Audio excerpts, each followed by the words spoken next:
The following is an interview with the president of Russia, Vladimir Putin, shot February 6, 2024 at about 7 p.m. in the building behind us, which is, of course, the Kremlin. The interview, as you will see if you watch it, is primarily about the war in progress, the war in Ukraine, how it started, what's happening, and most pressingly, how it might end. One note before you watch. At the beginning of the interview, we asked the most obvious question, which is, why did you do this? Did you feel a threat, an imminent physical threat? And that's your justification. And the answer we got shocked us. Putin went on for a very long time, probably half an hour, about the history of Russia going back to the 8th century. And honestly, we thought this was a filibustering technique and found it annoying and interrupted him several times. And he responded he was annoyed by the interruption. But we concluded in the end, for what it's worth, that it was not a filibustering technique. There was no time limit on the interview. We ended it after more than 2 hours. Instead, what you're about to see seemed to us sincere, whether you agree with it or not. Vladimir Putin believes that Russia has a historic claim to parts of Western Ukraine. So our opinion would be to view it in that light, as a sincere expression of what he thinks. And with that, here it is. Mr. President, thank you. On February 22nd, 2022, you addressed your country in a nationwide address when the conflict in Ukraine started. And you said that you were acting because you had come to the conclusion that the United States, through NATO, might initiate a, quote, surprise attack on our country. And to American ears, that sounds paranoid. Tell us why you believe the United States might strike Russia out of the blue. How did you conclude that? It's not that America, the United States, was going to launch a surprise strike on Russia. I didn't say that. Are we having a talk show or a serious conversation?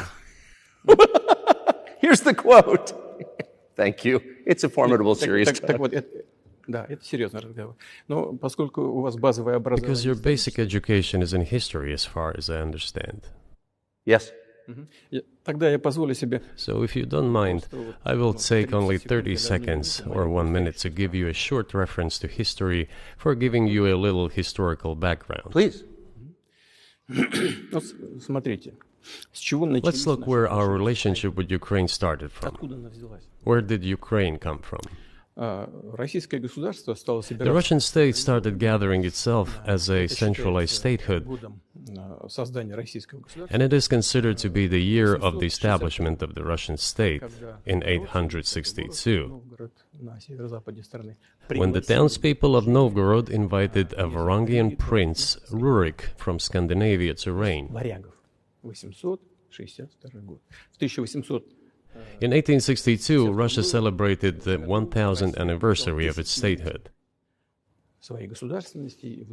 And in Novgorod, there is a memorial dedicated to the 1000th anniversary of the country. In 882, Rurik's successor, Prince Oleg, who was actually playing the role of regent at Rurik's young son,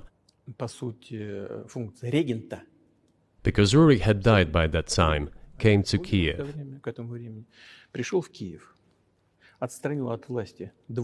He ousted two brothers who apparently had once been members of Rurik's squad. So Russia began to develop with two centers of power, Kiev and Novgorod.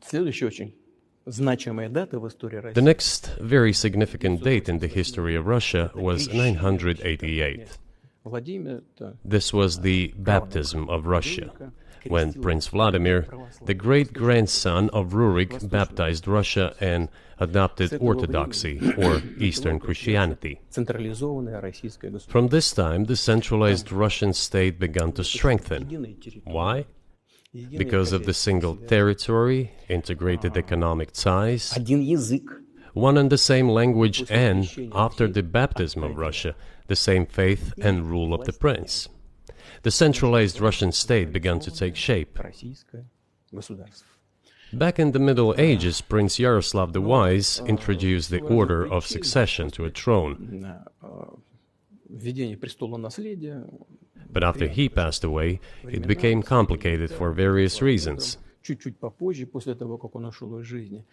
The throne was passed not directly from father to eldest son, but from the prince who had passed away to his brother, then to his sons in different lines. All this led to the fragmentation and the end of Rus as a single state. There was nothing special about it. The same was happening then in Europe.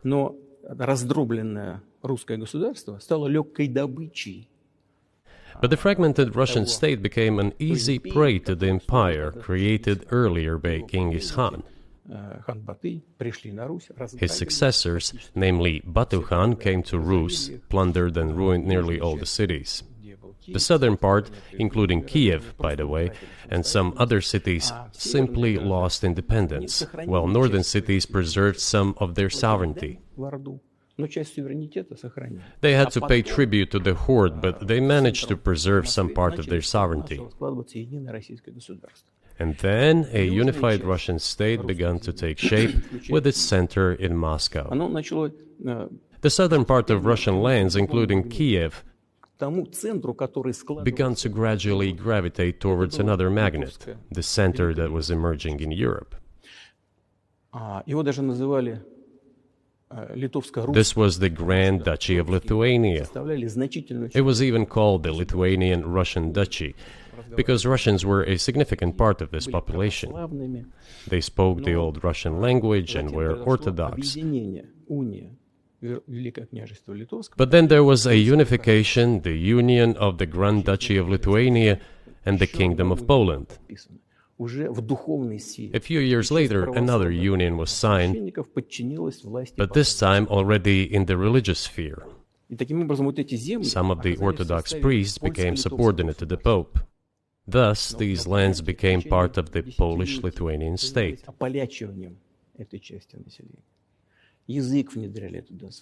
During decades, the Poles were engaged in Polonization of this part of the population. They introduced their language there, tried to entrench the idea that this population was not exactly Russians, that because they lived on the fringe, they were Ukrainians. Originally, the word Ukrainian meant that a person was living on the outskirts of the state, along the fringes, or was engaged in a border patrol service. It didn't mean any particular ethnic group. So the Poles were trying to, in every possible way, to colonize this part of the Russian lands, and actually treated it rather harshly, not to say cruelly. All that led to the fact that this part of the Russian lands began to struggle for their rights. They wrote letters to Warsaw demanding that their rights be observed and people be commissioned here, including to Kiev. I beg your pardon, can you tell us what period? I'm losing track of where in history we are. The Polish oppression of Ukraine. It was in the 13th century.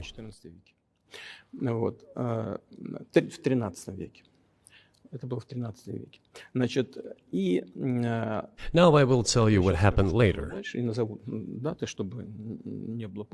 give the dates so that there is no confusion. And in 1654, even a bit earlier,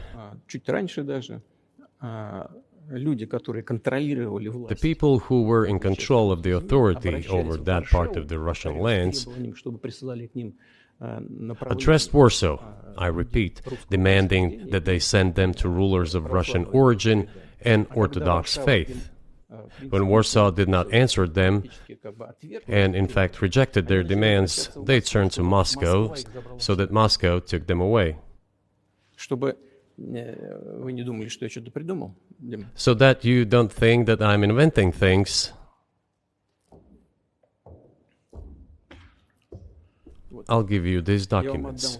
Well, it doesn't sound like you're inventing it. I'm not sure why it's relevant to what happened 2 years ago.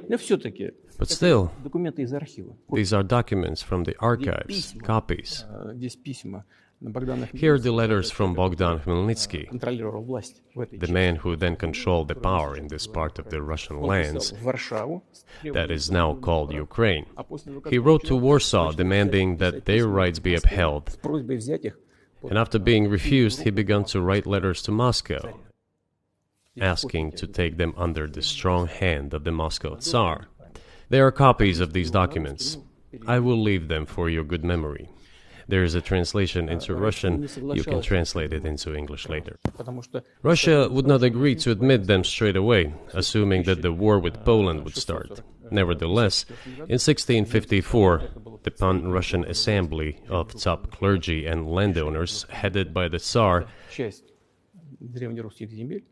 which was the representative body of the power of the old Russian state, decided to include a part of the old Russian lands into Moscow Kingdom.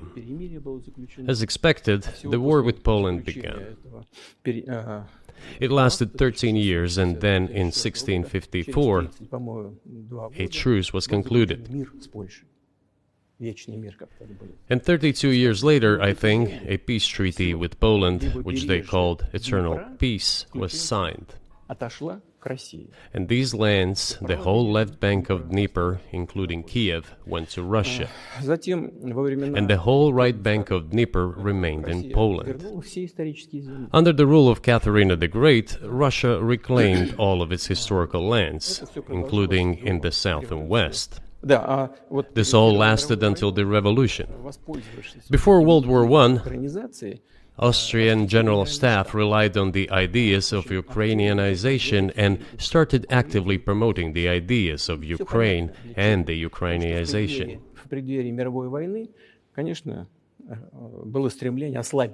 Their motive was obvious. Just before World War I, they wanted to weaken the potential enemy and secure themselves favorable conditions in the border area.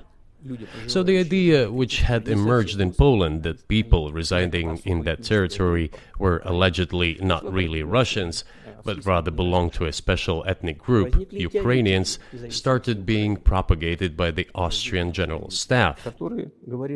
As far back as the 19th century, theorists calling for Ukrainian independence appeared. All those, however, claimed that Ukraine should have a very good relationship with Russia. They insisted on that. After the 1917 revolution, the Bolsheviks sought to restore the statehood, and the civil war began, including the hostilities with Poland. In 1921, peace with Poland was proclaimed, and under that treaty, the right bank of Dnieper River once again was given back to Poland. In 1939, after Poland cooperated with Hitler, it did collaborate with Hitler, you know. Hitler offered Poland peace and a treaty of friendship. An alliance demanding in return that Poland give back to Germany the so-called Danzig corridor, which connected the bulk of Germany with East Prussia and Königsberg.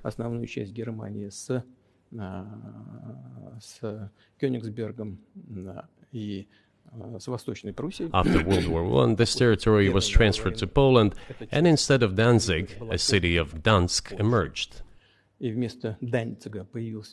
Hitler asked them to give it amicably, but they refused. Of course. Still, they collaborated with Hitler and engaged together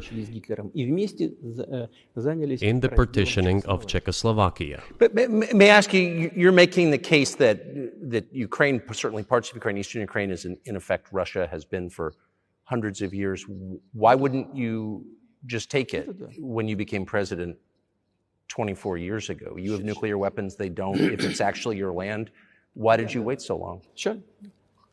I'll tell you. I'm coming to that. This briefing is coming to an end. It might be boring, but it explains many things. I just don't know how it's relevant. Good. Good. I'm so gratified that you appreciate that. Thank you. So, before World War II, Poland collaborated with Hitler, and although it did not yield to Hitler's demands, it still participated in the partitioning of Czechoslovakia together with Hitler, as the Poles had not given the Danzig corridor to Germany and went too far, pushing Hitler to start World War II by attacking them. Why was it Poland against whom the war started on 1st September 1939? Poland turned out to be uncompromising, and Hitler had nothing to do but start implementing his plans with Poland. By the way, the USSR, I have read some archive documents, behaved very honestly. It asked Poland's permission to transit its troops through the Polish territory to help Czechoslovakia.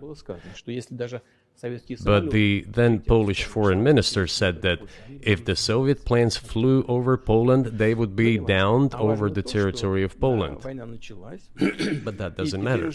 What matters is that the war began, and Poland fell prey to the policies it had pursued against Czechoslovakia, as under the well-known Molotov-Ribbentrop Pact. Part of the territory, including western Ukraine, was to be given to Russia. Thus, Russia, which was then named as USSR, regained its historical lands. After the victory in the Great Patriotic War, as we call World War II, all those territories were ultimately enshrined as belonging to Russia, to the USSR. As for Poland, it received, apparently in compensation, the lands which had originally been German. The eastern parts of Germany, these are now western lands of Poland. Of course, Poland regained access to the Baltic Sea and Danzig, which was once again given its Polish name. So this was how this situation developed. In 1922, when the USSR was being established, the Bolsheviks started building the USSR and established the Soviet Ukraine, which had never existed before. Right.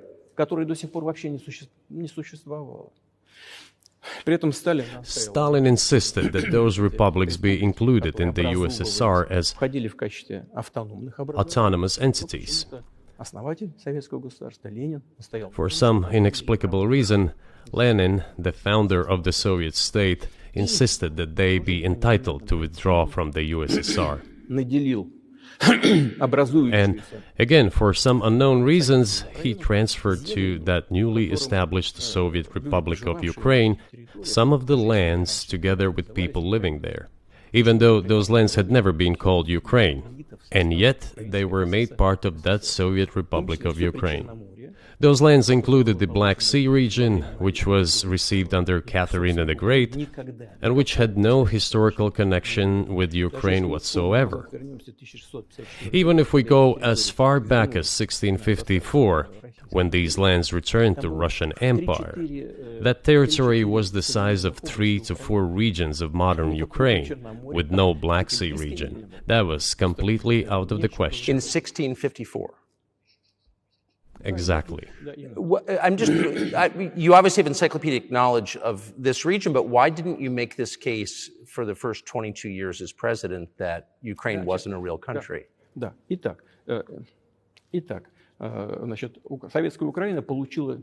The Soviet Union was given a great deal of territory that had never belonged to it, including the Black Sea region. At some point, when Russia received them as an outcome of the Russo-Turkish Wars, they were called New Russia or Novorossiya. But that does not matter. What matters is that Lenin, the founder of the Soviet state, established Ukraine that way. For decades, the Ukrainian Soviet Republic developed as part of the USSR.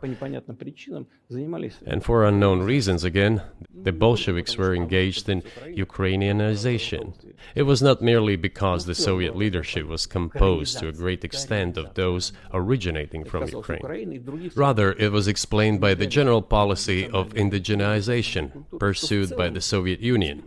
Same things were done in other Soviet republics. This involved promoting national languages and national cultures, which is not a bad in principle.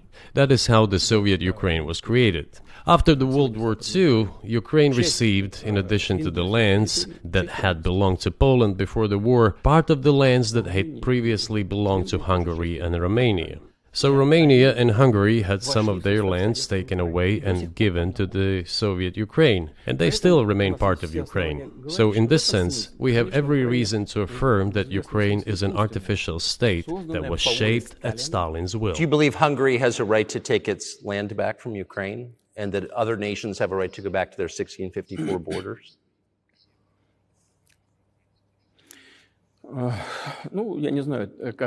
I'm not sure whether they should go back to the 1654 borders.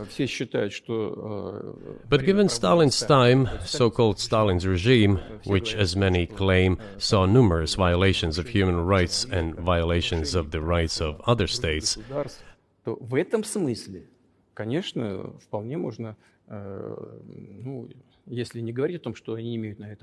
one may say that they could claim back those lands of theirs while having no right to do that. It is at least understandable. Have you told Viktor Orban that he can have part of Ukraine?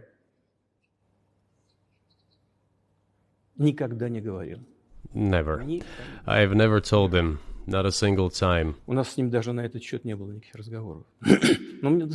have not even had any conversation on that, but I actually know for sure that Hungarians who live there wanted to get back to their historical land. Moreover, I would like to share a very interesting story with you. I digress, it's a personal one. Somewhere in the early 80s, I went on a road trip in a car from then Leningrad across the Soviet Union through Kiev. Made a stop in Kiev and then went to western Ukraine.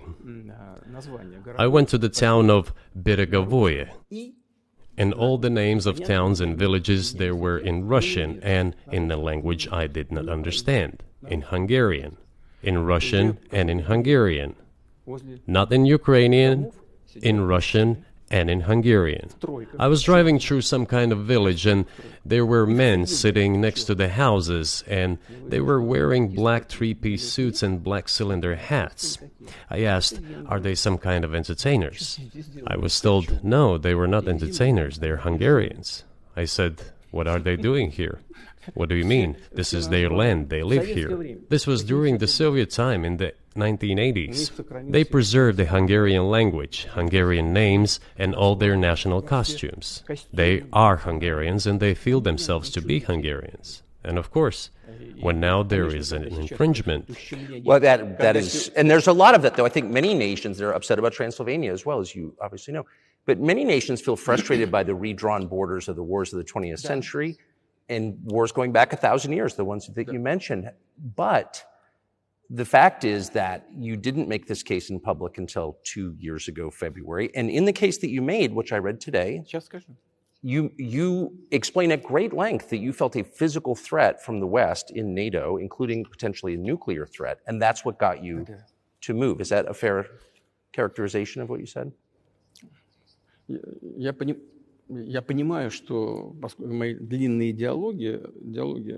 I understand that my long speeches probably fall outside of the genre of the interview. That is why I asked you at the beginning, are we going to have a serious talk or a show? You said a serious talk, so bear with me, please. We're coming to the point where the Soviet Ukraine was established. Then, in 1991, the Soviet Union collapsed, and everything that Russia had generously bestowed on Ukraine was dragged away by the latter. I'm coming to a very important point of today's agenda. Thank you. After all, the collapse of the Soviet Union was effectively initiated by the Russian leadership. I do not understand what the Russian leadership was guided by at the time, but I suspect there were several reasons to think everything would be fine.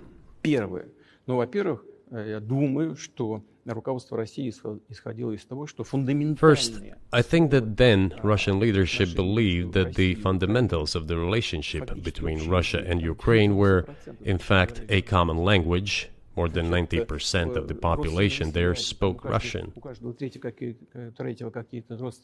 Family ties. Every third person there had some kind of family or friendship ties. Common culture, common history. finally, common faith, coexistence with a single state for centuries, and deeply interconnected economies. All of these were so fundamental. All these elements together make our good relationships inevitable. The second point is a very important one. I want you, as an American citizen, and your viewers to hear about this as well. The former Russian leadership assumed that the Soviet Union had ceased to exist, and therefore there were no longer any ideological dividing lines. Russia even agreed voluntarily and proactively to the collapse of the Soviet Union, and believed that this would be understood by the so-called civilized West as an invitation for cooperation and association. That is what Russia was expecting, both from the United States and the so-called collective West as a whole. There were smart people, including in Germany, Egon Bahr, a major politician of the Social Democratic Party, who insisted in his personal conversations with the Soviet leadership on the brink of the collapse of the Soviet Union that a new security system should be established in Europe. Help should be given to unify Germany, but a new system should be also established to include the United States, Canada, Russia, and other Central European countries. Yes. But NATO needs not to expand. That's what he said. If NATO expands, everything would be just the same as during the Cold War, only closer to Russia's borders. That's all. He was a wise old man, but no one listened to him. In fact, he got angry once. If, he said, you don't listen to me, I'm never setting my foot in Moscow once again. Everything happened just as he had said. Well, of course, it did come true, and you've mentioned this many times. I think it's a fair point, and many in America thought that relations between Russia and the United States would be fine with the collapse of the Soviet Union and the end of the Cold War, that the opposite happened. But you've never explained why you think that happened, except to say that the West fears a strong Russia, but we have a strong China the West does not seem very afraid of. What about Russia, do you think, convinced policymakers they had to take it down? The West is afraid of strong China more than it fears a strong Russia, because Russia has 150 million people and China has 1.5 billion population, and its economy is growing by leaps and bounds, or 5% a year. It used to be even more. But that's enough for China. As Bismarck once put it, potentials are the most important. China's potential is enormous. It is the biggest economy in the world today in terms of purchasing power parity and the size of the economy. It has already overtaken the United States quite a long time ago, and it is growing at a rapid clip. Let's not talk about who is afraid of whom. Let's not reason in such terms. And let's get into the fact that after 1991, when Russia expected that it would be welcomed into the brotherly family of civilized nations, nothing like this happened. You tricked us. I don't mean you personally when I say you. Of course, I'm talking about the United States. The promise was that NATO would not expand eastward, but it happened 5 times. There were 5 waves of expansion. We tolerated all that. We were trying to persuade them. We were saying, please don't. We are as bourgeois now as you are. We are market economy and there is no communist party power. Let's negotiate. Moreover, I have also said this publicly before. There was a moment when a certain rift started growing between us. Before that, Yeltsin came to the United States. Remember, he spoke in Congress and said the good words, God bless America. Everything he said were signals. Let us in. Remember the developments in Yugoslavia before the Yeltsin was lavished with praise? As soon as the developments in Yugoslavia started, he raised his voice in support of Serbs, and we couldn't but raise our voices for Serbs in their defense. I understand that there were complex processes underway there, I do, but Russia could not help raising its voice in support of Serbs, because Serbs are also a special and close to us nation, with Orthodox culture and so on. It's a nation that has suffered so much for generations. Well, regardless, what is important is that Yeltsin expressed his support. What did the United States do? In violation of international law and the UN Charter, it started bombing Belgrade. It was the United States that let the genie out of the bottle. Moreover, when Russia protested and expressed its resentment, what was said? The UN Charter and international law have become obsolete. Now everyone invokes international law, but at that time they started saying that everything was outdated. Everything had to be changed. Indeed, some things need to be changed, as the balance of power has changed. It's true, but not in this manner. Yeltsin was immediately dragged through the mud, accused of alcoholism, of understanding nothing, of knowing nothing. He understood everything, I assure you. Well, I became president in 2000. I thought, okay, the Yugoslav issue is over, but we should try to restore relations. Let's reopen the door that Russia had tried to go through. And moreover, I said it publicly, I can reiterate. At a meeting here in the Kremlin with the outgoing President Bill Clinton, right here in the next room, I said to him, I asked him, Bill, do you think if Russia asked to join NATO, do you think it would happen? Suddenly he said, you know, it's interesting. I think so. But in the evening, when we met for dinner, he said, you know, I've talked to my team. No, it's not possible now. You can ask him. I think he will watch our interview. He'll confirm it.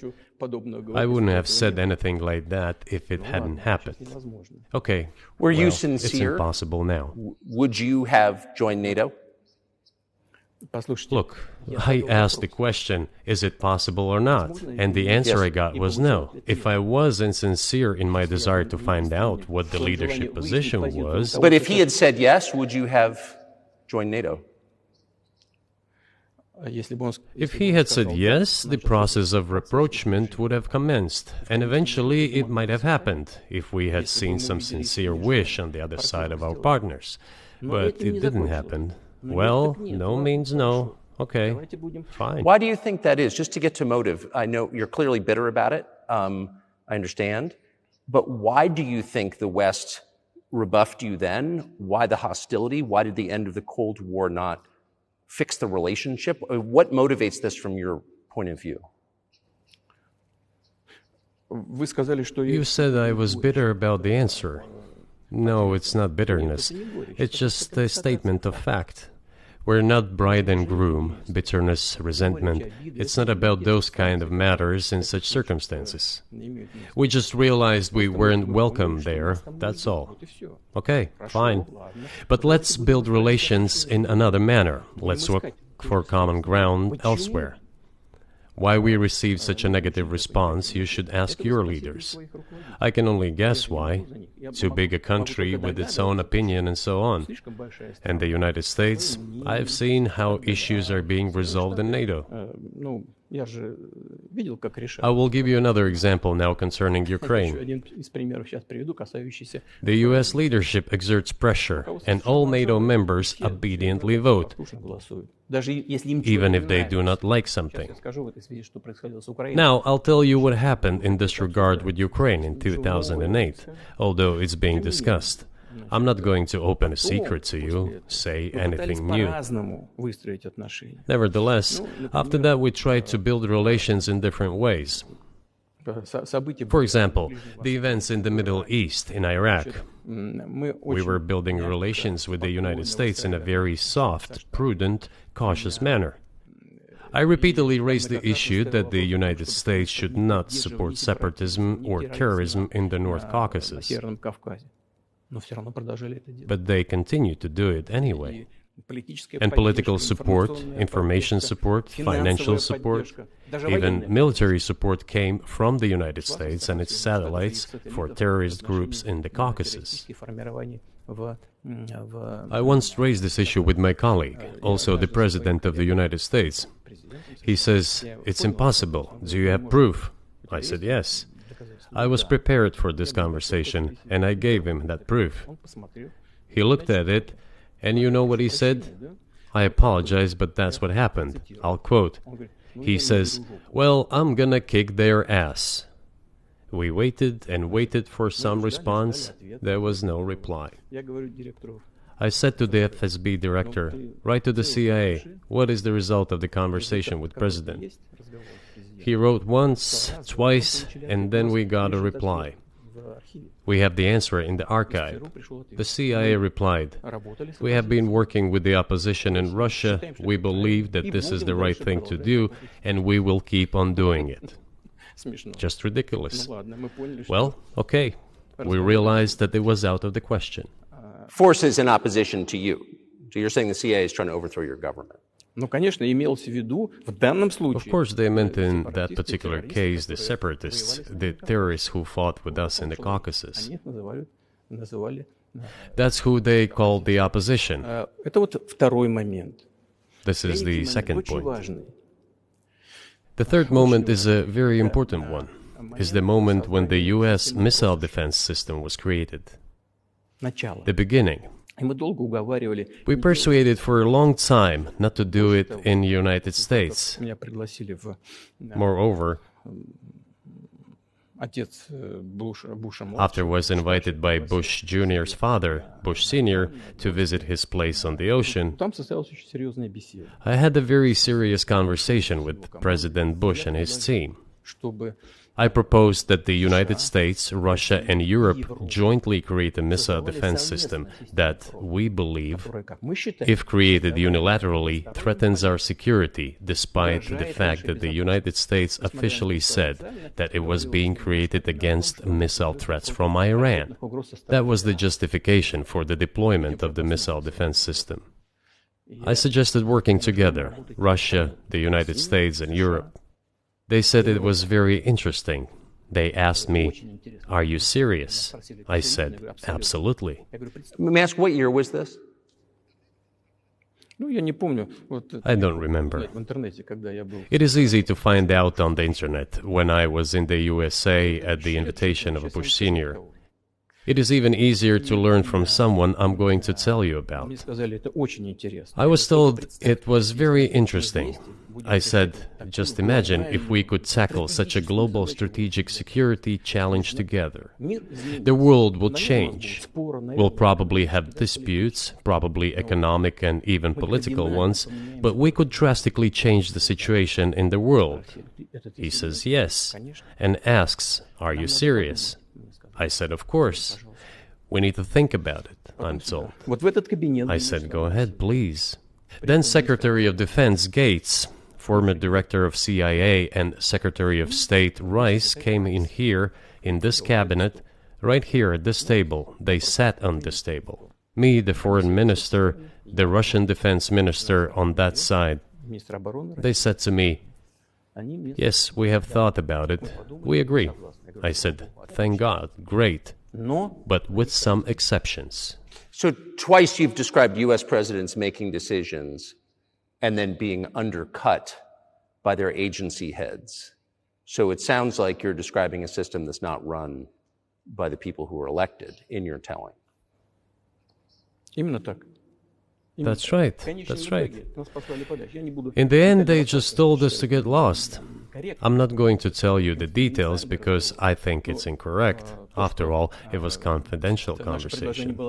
But our proposal was declined. That's a fact. It was right then when I said, "Look, but then we will be forced to take countermeasures. We will create such strike systems that will certainly overcome missile defense systems." The answer was, "We are not doing this against you, and you do what you want," assuming that it is not against us, not against the United States. I said, "Okay." Very well. That's the way it went. And we created hypersonic systems with intercontinental range, and we continue to develop them. We are now ahead of everyone, the United States and the other countries, in terms of the development of hypersonic strike systems, and we are improving them every day. But it wasn't us. We proposed to go the other way, and we were pushed back. Now, about NATO's expansion to the east. Well, we were promised no NATO to the east, not an inch to the east, as we were told. And then what? They said, well, it's not enshrined on paper, so we'll expand. So there were 5 waves of expansion, the Baltic states, the whole of Eastern Europe, and so on. And now I come to the main thing. They have come to the Ukraine, ultimately.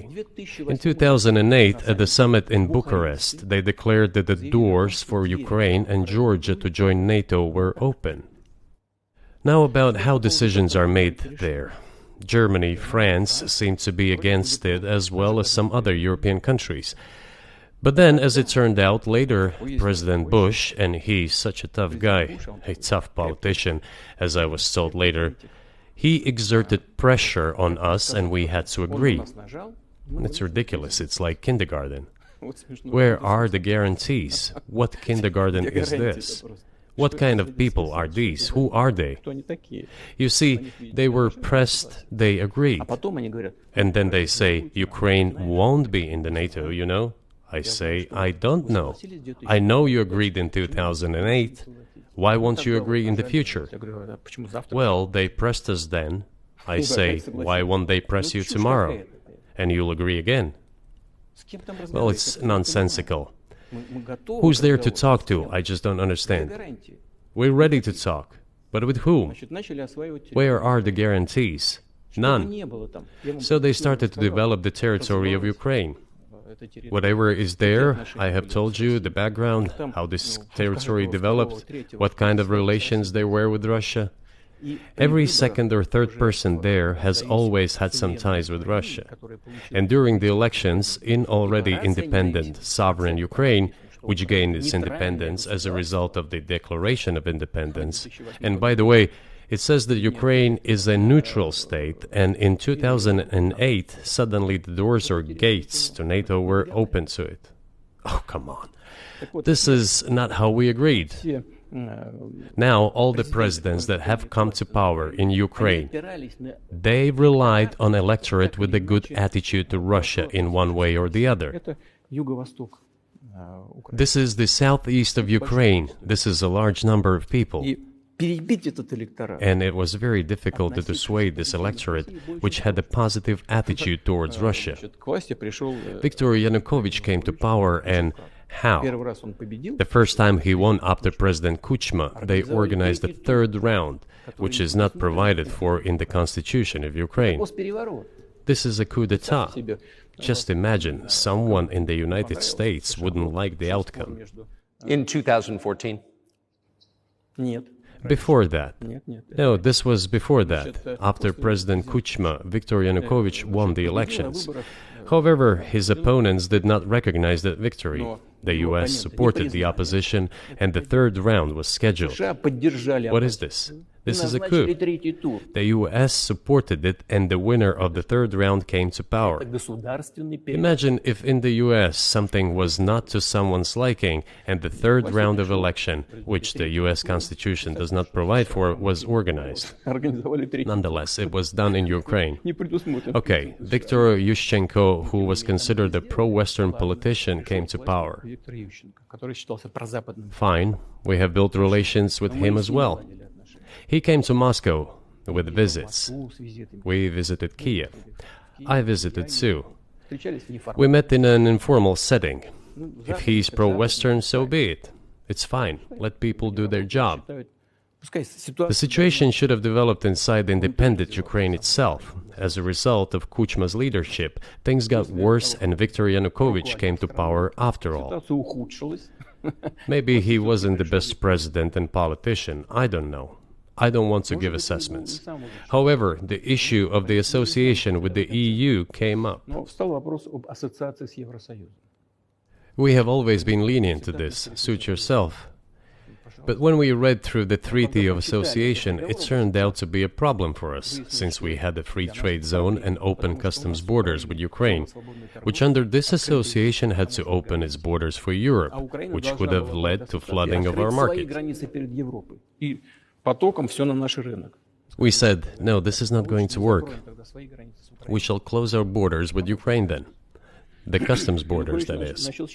Yanukovych started to calculate how much Ukraine was going to gain, how much to lose, and said to his European partners, I need more time to think before signing. The moment he said that, the opposition began to take destructive steps which were supported by the West. It all came down to Maidan and a coup in Ukraine. So he did more trade with Russia than with the EU. Ukraine did. Of course. It's not even the matter of trade volume, although for the most part it is. It is the matter of cooperation ties, which the entire Ukrainian economy was based on. The cooperation ties between the enterprises were very close since the times of the Soviet Union. One enterprise there used to produce components to be assembled both in Russia and Ukraine and vice versa. They used to be very close ties. A coup d'etat was committed, although I shall not delve into details now, as I find doing it inappropriate, the US told us. Calm Yanukovych down, and we will calm the opposition.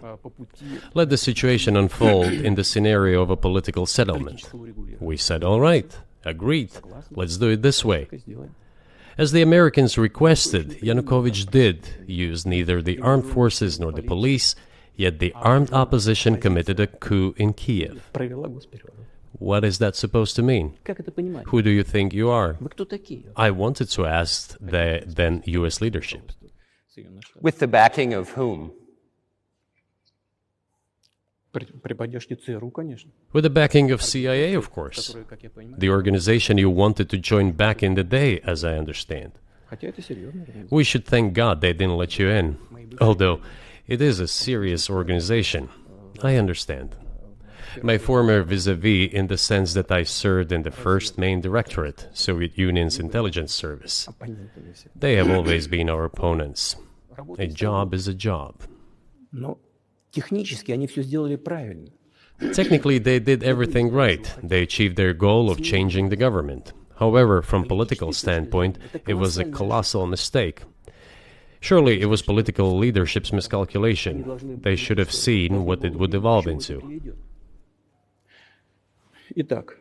So, in 2008, the doors of NATO were opened for Ukraine. In 2014, there was a coup. They started persecuting those who did not accept the coup, and it was indeed a coup. They created a threat to Crimea, which we had to take under our protection. They launched the war in Donbass in 2014 with the use of aircraft and artillery against civilians. This is when it all started. There is a video of aircraft attacking Donetsk from above. They launched a large-scale military operation, then another one. When they failed, they started to prepare the next one. All this against the background of military development of this territory and opening of NATO's doors. How could we not express concern over what was happening? From our side, this would have been a culpable negligence. That's what it would have been.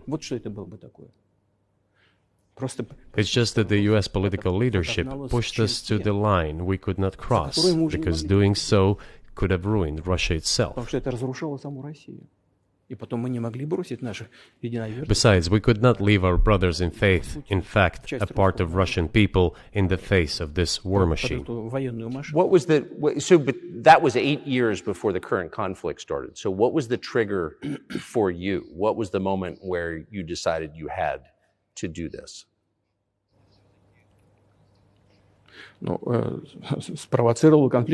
Initially, it was the coup in Ukraine that provoked the conflict. By the way, back then the representatives of 3 European countries, Germany, Poland and France, arrived. They were the guarantors of the signed agreement between the government of Yanukovych and the opposition. They signed it as guarantors. Despite that, the opposition committed a coup, and all these countries pretended that they didn't remember that they were guarantors of the peaceful settlement. They just threw it in the stove right away, and nobody recalls that. I don't know if the U.S. know anything about the agreement between the opposition and the authorities, and its 3 guarantors who, instead of bringing this whole situation back in the political field, supported the coup. Although it was meaningless, believe me, because President Yanukovych agreed to all conditions. He was ready to hold an early election, which he had no chance of winning, frankly speaking. Everyone knew that. Then why the coup? Why the victims? Why threatening Crimea? Why launching an operation in Donbass? This I do not understand. That is exactly what the miscalculation is. CIA did its job to complete the coup. I think one of the deputy secretaries of state said that it cost a large sum of money, almost 5 billion. But the political mistake was colossal. Why would they have to do that? All this could have been done legally, without victims, without military action, without losing Crimea. We would have never considered to even lift a finger if it hadn't been for the bloody developments on Maidan. Because we agreed with the fact that after the collapse of the Soviet Union, our borders should be along the borders of former Union's republics. We agreed to that. But we never agreed to NATO's expansion, and moreover, we never agreed that Ukraine would be in NATO. We did not agree to NATO bases there without any discussion with us. For decades, we kept asking, don't do this, don't do that. And what triggered the latest events?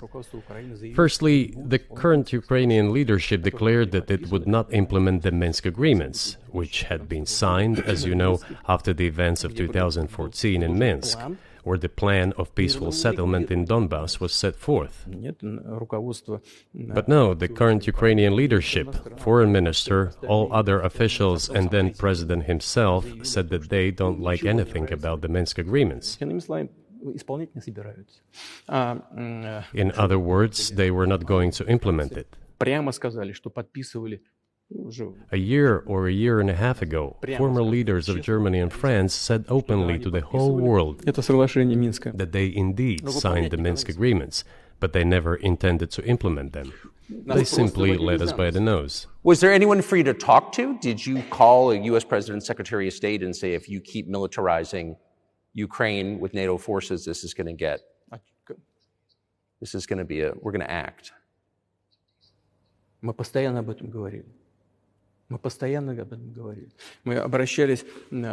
We talked about this all the time. We addressed the United States and European countries' leadership to stop these developments immediately, to implement the Minsk agreements. Frankly speaking, I didn't know how we were going to do this, but I was ready to implement them. These agreements were complicated for Ukraine. They included lots of elements of those Donbass territories' independence. That's true. However, I was absolutely confident, and I'm saying this to you now. I honestly believe that if we managed to convince the residents of Donbass, and we had to work hard to convince them to return to the Ukrainian statehood, then gradually the wounds would start to heal. When this part of territory reintegrated itself into a common social environment, when the pensions and social benefits were paid again, all the pieces would gradually fall into place. No, nobody wanted that. Everybody wanted to resolve the issue by military force only. But we could not let that happen. And the situation got to the point when the Ukrainian side announced, no, we will not do anything. They also started preparing for military action. It was they who started the war in 2014. Our goal is to stop this war. And we did not start this war in 2022. This is an attempt to stop it. Do you think you've stopped it now? I mean, have you achieved your aims? No, we haven't achieved our aims yet, because one of them is denazification. This means the prohibition of all kinds of neo-Nazi movements. This is one of the problems that we discussed during the negotiation process, which ended in Istanbul early this year.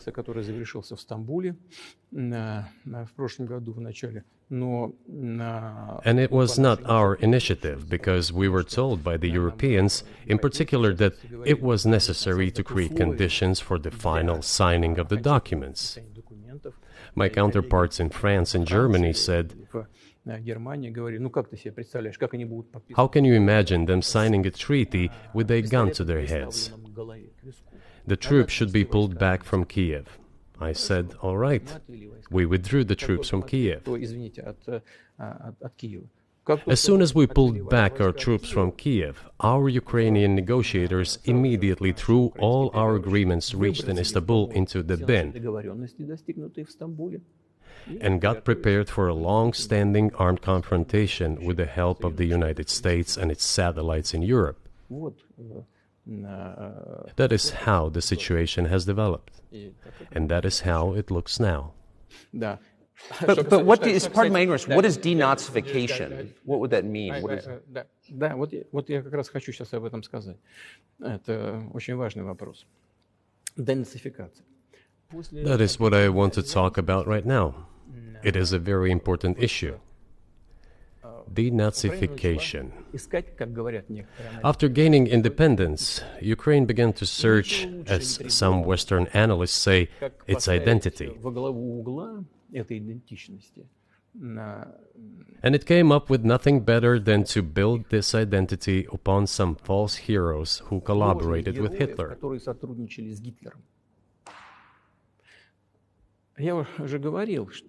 I have already said that in the early 19th century, when the theorists of independence and sovereignty of Ukraine appeared, they assumed that an independent Ukraine should have very good relations with Russia. But due to the historical development, those territories were part of the Polish-Lithuanian Commonwealth. Poland, where Ukrainians were persecuted and treated quite brutally, as well as were subject to cruel behavior. There were also attempts to destroy their identity.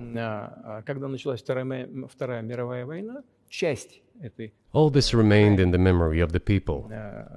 When World War II broke out, part of this extremely nationalist elite collaborated with Hitler, believing that he would bring them freedom. The German troops, even the SS troops, made Hitler's collaborators do the dirtiest work of exterminating the Polish and Jewish population. Hence this brutal massacre of the Polish and Jewish population, as well as the Russian population too.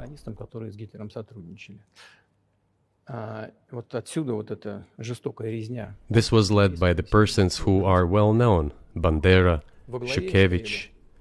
It was those people who were made national heroes. That is the problem. And we are constantly told that nationalism and neo-Nazism exist in other countries as well. Yes, they are seedlings, but we uproot them, and other countries fight against them. But Ukraine is not the case. These people have been made into national heroes in Ukraine. Monuments to those people have been erected.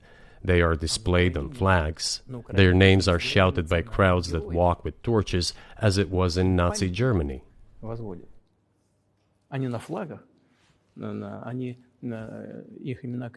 These were people who exterminated Poles, Jews, and Russians.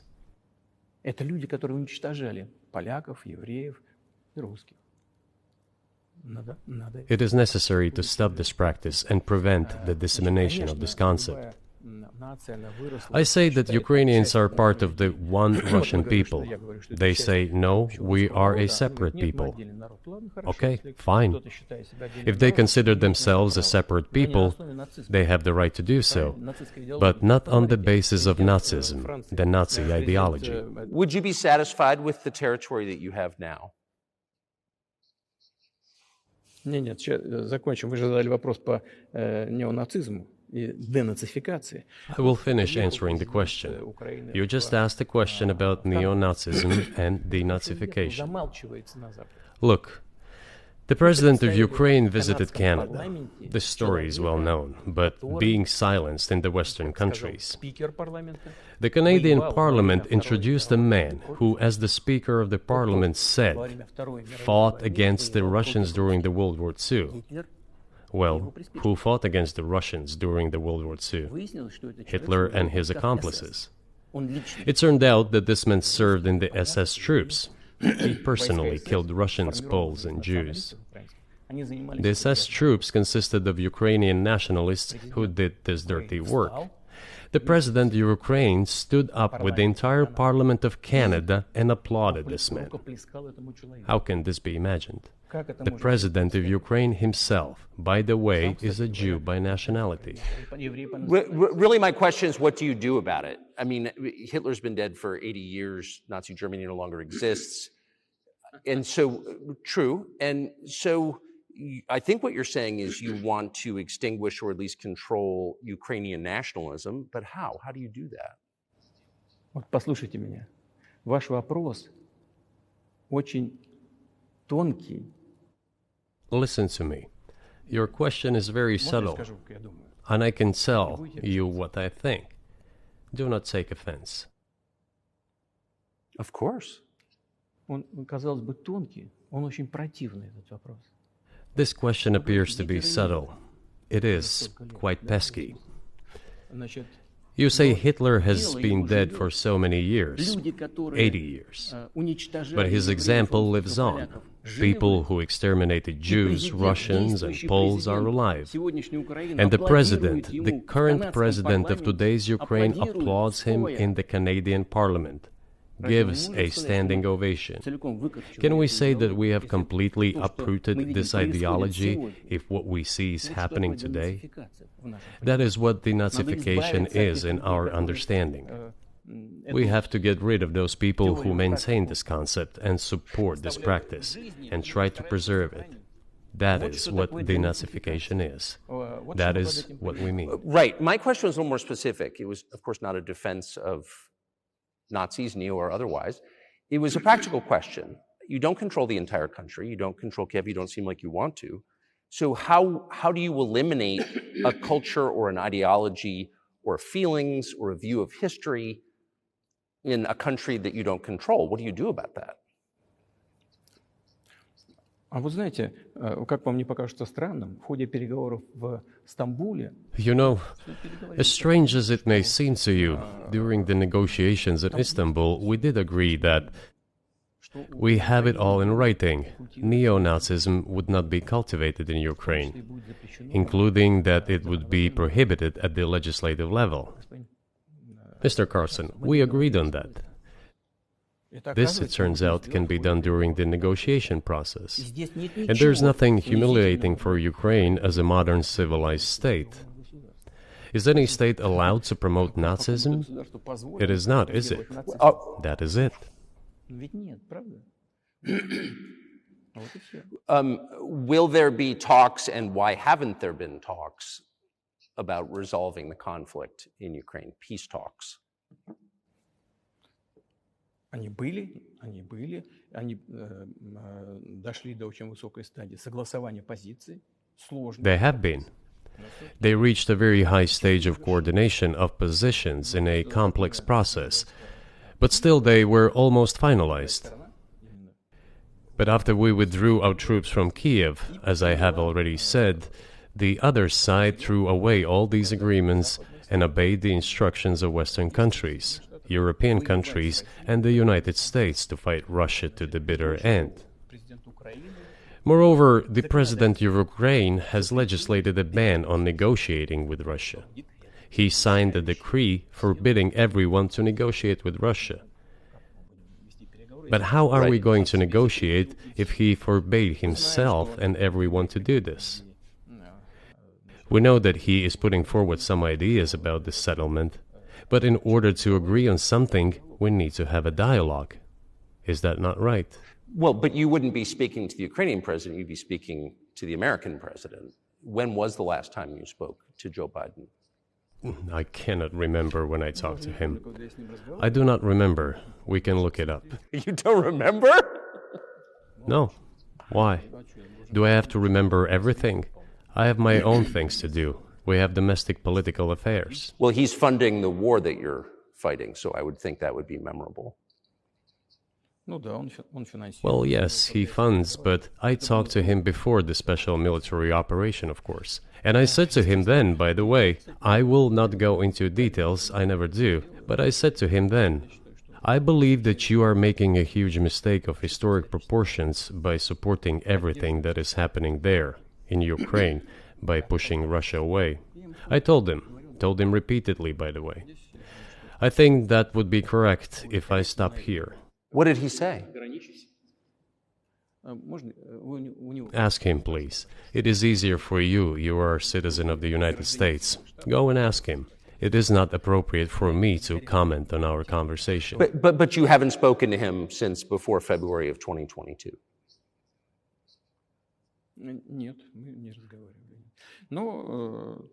No, we haven't spoken. Certain contacts are being maintained, though. Speaking of which, do you remember what I told you about my proposal to work together on a missile defense system? Yes. You can ask all of them. All of them are safe and sound, thank God. The former president, Condoleezza, is safe and sound, and I think Mr. Gates and the current director of the intelligence agency, Mr. Burns, the then ambassador to Russia, in my opinion, are very successful ambassador. They were all witnesses to these conversations. Ask them. Same here. If you are interested in what Mr. President Biden responded to me, ask him.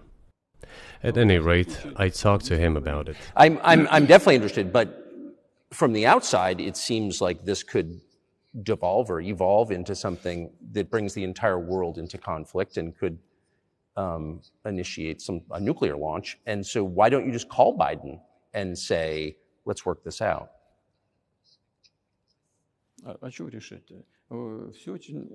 What's there to work out? It's very simple.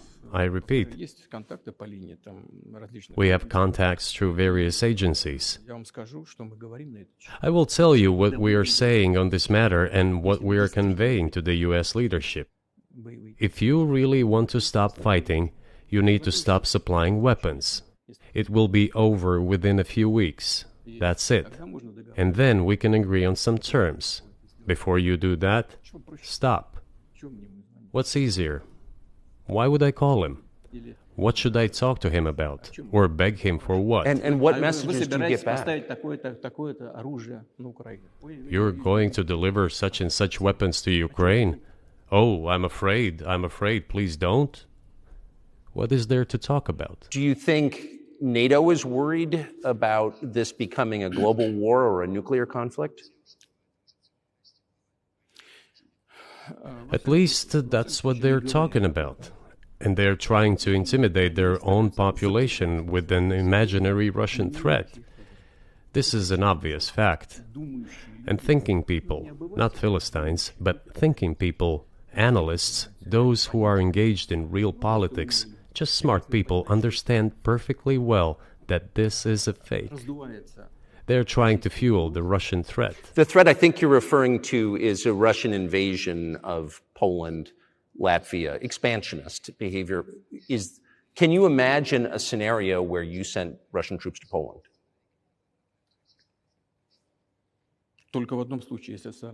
Only in one case, if Poland attacks Russia. Why? Because we have no interest in Poland, Latvia, or anywhere else. Why would we do that? We simply don't have any interest. It's just threat-mongering.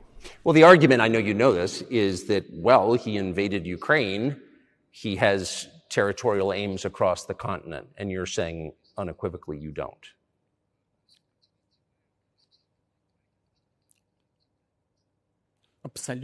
Это абсолютно исключено.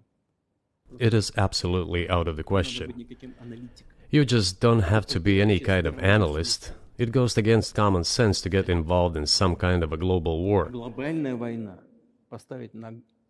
And a global war will bring all humanity to the brink of destruction. It's obvious. There are certainly means of deterrence. They have been scaring everyone with us all along. Tomorrow Russia will use tactical nuclear weapons. Tomorrow Russia will use that. No, the day after tomorrow. So what? In order to extort additional money from US taxpayers and European taxpayers in the confrontation with Russia in the Ukrainian theater of war. The goal is to weaken Russia as much as possible. One of our senior United States senators from the state of New York, Chuck Schumer, said yesterday, I believe, that we have to continue to fund the Ukrainian effort or U.S. soldiers, citizens could wind up fighting there. How do you assess that?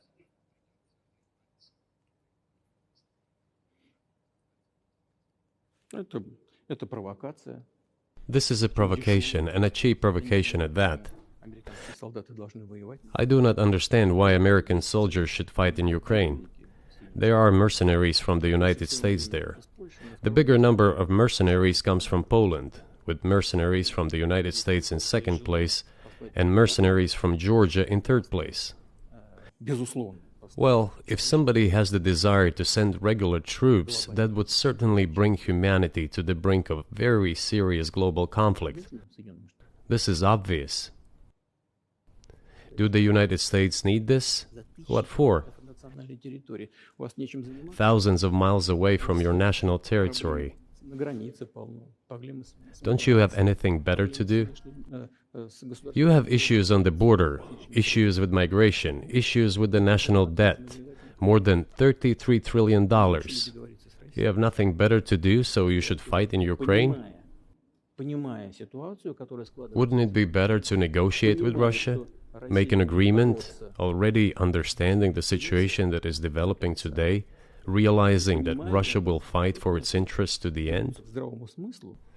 And realizing this, actually return to common sense, start respecting our country and its interests, and look for certain solutions.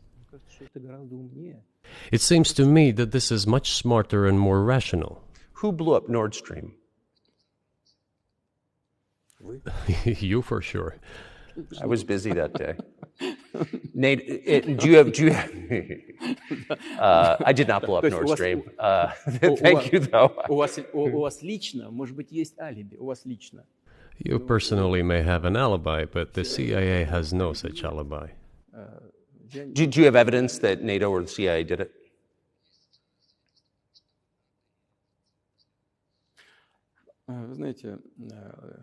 You know, I won't get into details, but people always say in such cases, look for someone who is interested. But in this case, we should not only look for someone who is interested, but also for someone who has capabilities. Because there may be many people interested, but not all of them are capable of sinking to the bottom of the Baltic Sea and carrying out this explosion. These two components should be connected.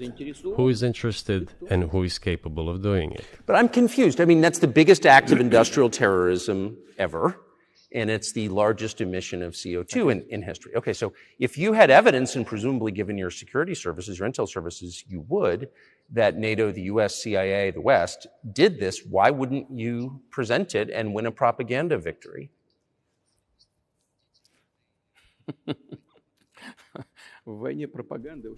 In the war of propaganda, it is very difficult to defeat the United States, because the United States controls all the world's media and many European media. The ultimate beneficiary of the biggest European media are American financial institutions. Don't you know that? So it is possible to get involved in this work, But it is cost prohibitive, so to speak.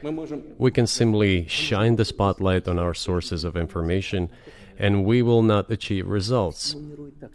It is clear to the whole world what happened, and even American analysts talk about it directly. It's true. Yes, but here's a question you may be able to answer. You worked in Germany, famously. The Germans clearly know that their NATO partner did this, and it damaged their economy greatly. It may never recover.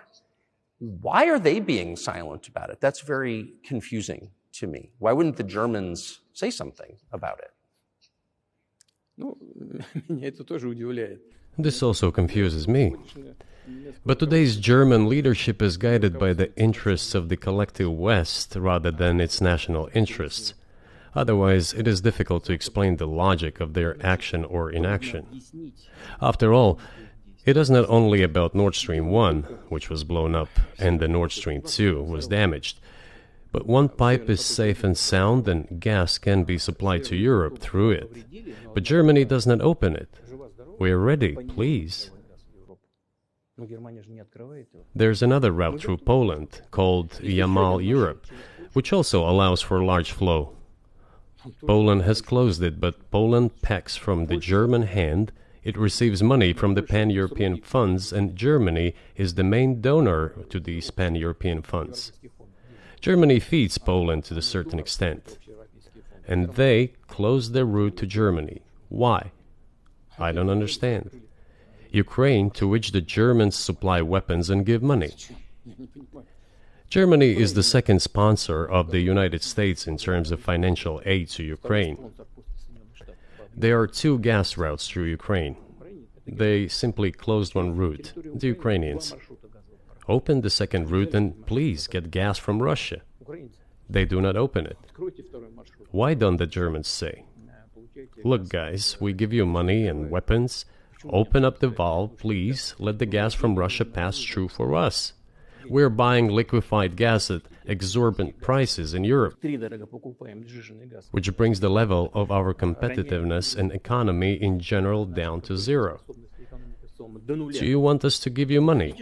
Let us have the decent existence. Make money for our economy, because this is where the money we give you comes from. They refuse to do so. Why? Ask them. That is what is like in their heads. Those are highly incompetent people. Well, maybe the world is breaking into two hemispheres, one with cheap energy, the other without. And I want to ask you that. If we're now a multipolar world, obviously we are, can you describe the blocks of alliances? Who is in each side, do you think? Listen, you have said that the world is breaking into two hemispheres. A human brain is divided into two hemispheres. One is responsible for one type of activities, the other one is more about creativity and so on. But it is still one and the same head. The world should be a single whole. Security should be shared rather than meant for the golden billion. That is the only scenario where the world could be stable, sustainable, and predictable. Until then, while the head is split in two parts, it is an illness, a serious adverse condition. It is a period of severe disease that the world is going through now. But I think that, thanks to honest journalism, this work is akin to work of the doctors. This could somehow be remedied. Well, let's just give one example, the US dollar, which has kind of united the world in a lot of ways, maybe not to your advantage, but certainly to ours. Is that going away as the reserve currency, the universally accepted currency? How have sanctions, do you think, changed the dollar's place in the world?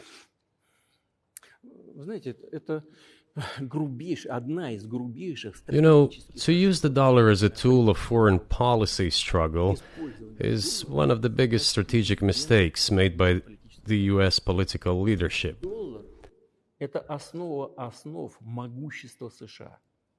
The dollar is the cornerstone of the United States power.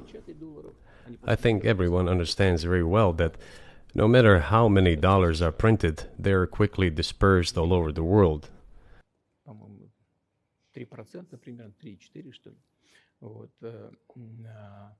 приемлемый для США абсолютно. Inflation in the United States is minimal. It's about 3 or 3.4%, which is, I think, totally acceptable for the US. But they won't stop printing. What does the debt of $33 trillion tell us about? It is about the emission. Как только политическое руководство приняло решение использовать доллар в качестве инструмента политической борьбы, Nevertheless, it is the main weapon used by the United States to preserve its power across the world. As soon as the political leadership decided to use the US dollar as a tool of political struggle, a blow was dealt to this American power. I would not like to use any strong language, but it is a stupid thing to do and a grave mistake. сокращаются запасы доллара сейчас. Все смотрят на то, что происходит, и начинают искать возможности. Look at what is going on in the world. Even the United States allies are now downsizing their dollar reserves. Seeing this, everyone starts looking for ways to protect themselves. But the fact that the United States applies restrictive measures to certain countries, such as placing restrictions on transactions, freezing assets, etc., causes grave concern and sends a signal to the whole world. What did we have here? Until 2022, about 80% of Russian foreign trade transactions were made in US dollars and euros. В наших расчетах с третьими странами. Значит, US dollars accounted for approximately 50% of our transactions with third countries, while currently it is down to 13%. It wasn't us who banned the use of the US dollar. США приняли решение ограничить наши расчеты в долларах. We had no such intention. It was decision of the United States to restrict our transactions in US dollars. I think it is complete foolishness from the point of view of the interests of the United States itself and its taxpayers, as it damages the US economy, undermines the power of the United States across the world. By the way, our transactions in yuan accounted for about 3%. Сейчас 34%. Today, 34% of our transactions are made in rubles, and about as much, a little over 34% in yuan. Зачем Соединенные Штаты это сделали? Why did the United States do this? My only guess is self-conceit. They probably thought it would lead to full collapse, but nothing collapsed. Moreover, other countries, including oil producers, are thinking of and already accepting payments for oil in yuan. Do you even realize what is going on or not? Ну, вы понимаете, что это такое происходит? Does anyone in the United States realize this? Понимаете, в тех же Соединенных Штатах? What are you doing? You are cutting yourself off. All experts say this. То, что всегда... Ask any intelligent and thinking person in the United States what the dollar means for the US. Что такое доллар? You're killing it with your own hands. Убивает. I think that's I think that's a fair assessment. The question is what comes next, and maybe you trade one colonial power for another, much less sentimental and forgiving colonial power. I mean, is the BRICS, for example, in danger of being completely dominated by the Chinese economy in a way that's not good for their sovereignty? Do you worry about that? Эти страшилки нам... Well, we have heard those boogeyman stories before. It is a boogeyman story. We're neighbors with China. You cannot choose neighbors just as you cannot choose close relatives. We share a border of 1,000 kilometers with them. This is number one. Second, we have a centuries-long history of coexistence. We're used to it. Third, China's foreign policy philosophy is not aggressive. Its idea is to always look for compromise, and we can see that. The next point is as follows. We are always told the same boogeyman story, and here it goes again, through an euphemistic form, but it is still the same boogeyman story. The cooperation with China keeps increasing. The pace at which China's cooperation with Europe is growing is higher and greater than that of the growth of Chinese-Russian cooperation. Ask Europeans, aren't they afraid? They might be, I don't know. But they are still trying to access China's market at all costs, especially now that they are facing economic problems. И китайские. Chinese businesses are also exploring the European market. Do Chinese businesses have small presence in the United States? Yes, the political decisions are such that they are trying to limit their cooperation with China. It is to your own detriment, Mr. Tucker, that you are limiting cooperation with China. You are hurting yourself. It is a delicate matter, and there are no silver bullet solutions, just as it is with the dollar. So, before introducing any illegitimate sanctions, illegitimate in terms of the Charter of the United Nations, one should think very carefully. For decision makers, this appears to be a problem. So you said a moment ago that the world would be a lot better if it weren't broken into competing alliances, if there was cooperation globally. One of the reasons you don't have that is because the current American administration is dead set against you. Do you think if there were a new administration after Joe Biden that you would be able to reestablish communication with the U.S. government? Or does it not matter who the president is? Сейчас скажу, но чтобы закончить предыдущий вопрос. I will tell you, but let me finish the previous thought. We, together with my colleague and friend, President Xi Jinping, set a goal to reach $200 billion of mutual trade with China this year. We have exceeded this level. According to our figures, our bilateral trade with China totals already $230 billion, and the Chinese statistics says it is $240 billion. One more important thing. Our trade is well balanced, mutually complementary in high-tech, energy, scientific research and development. It is very balanced. As for BRICS, where Russia took over the presidency this year, the BRICS countries are, by and large, developing very rapidly. Look, if memory serves me right, back in 1992, the share of the G7 countries in the world economy amounted to 47%, whereas in 2022 it was down to, I think, a little over 30%. The BRICS countries accounted for only 16% in 1992, but now their share is greater than that of the G7. It has nothing to do with the events in Ukraine. This is due to the trends of global development and world economy, as I mentioned just now. And this is inevitable. This will keep happening. It is like the rise of the sun. You cannot prevent the sun from rising. You have to adapt to it. How do the United States adapt? With the help of force, sanctions, pressure, bombings, and use of armed forces.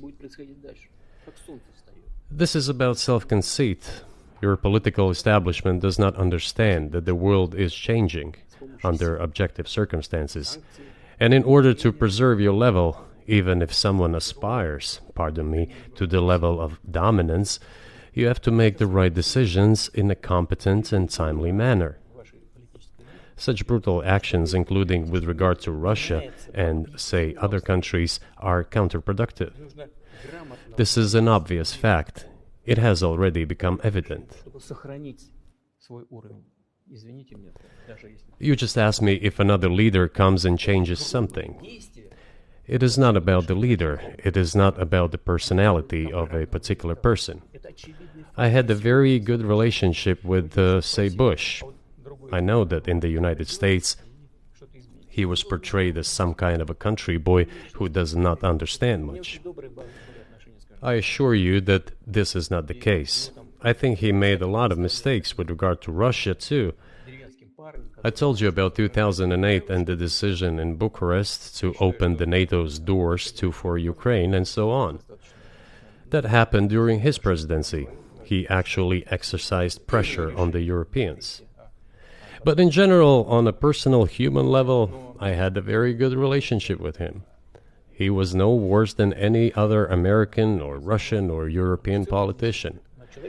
I assure you, he understood what he was doing as well as others. I had such personal relationship with Trump as well. It is not about the personality of the leader, it is about the elite's mindset. If the idea of domination at any cost, based also on forceful actions, dominates the American society, nothing will change. It will only get worse.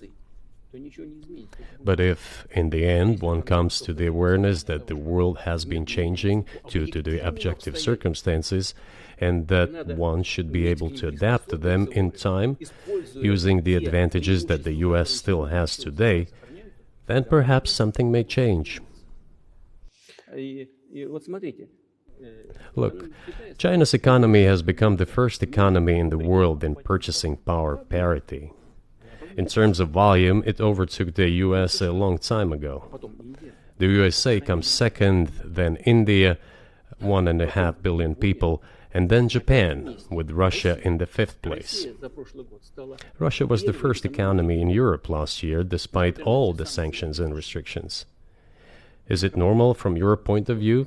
Sanctions, restrictions, impossibility of payments in dollars, being cut off from SWIFT services, sanctions against our ships carrying oil, sanctions against airplanes, sanctions in everything, everywhere.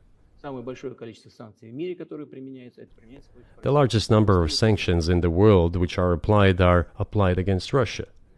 And we have become Europe's first economy during this time.